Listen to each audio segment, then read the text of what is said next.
This morning, the weight of the snow and the ice are just too much to handle for many buildings across the state. One of those buildings that had a roof collapse is expected to be torn down today, the rest of it anyway. News 8's Kent Pierce live in Milford to explain this morning. Good morning, Kent. Good morning, Chris and Annie. Yeah, what's left of it is right. And the building back there in the dark collapsed Tuesday night. They spent yesterday assessing the damage and determined that it had to be torn down today before snow comes tomorrow and maybe does even more damage to this building. It was about 8:30 on Tuesday evening when neighbors heard a crashing sound.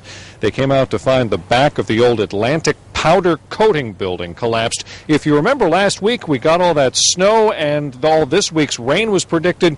Our own Dr. Mel predicted exactly this was going to happen. He said we would see roofs collapsing, and here we are. This here is about the best possible circumstance. It's been about 2 years since anyone used the old Atlantic powder coating building, so no one was inside. There was nothing inside to get damaged, and it wasn't even hooked up to gas or electricity, so they didn't have those safety concerns to worry about. Now, if you come back out live here, you can see they've got what I think is called an excavator or a backhoe or some kind of equipment there ready to tear down this building. We're expecting that will get started a little later on this morning. As for who's going to pay for it, I'm not exactly sure. The city is taking this action because that building is so dangerous, and they're not exactly sure who owns it because it's been vacant for so long.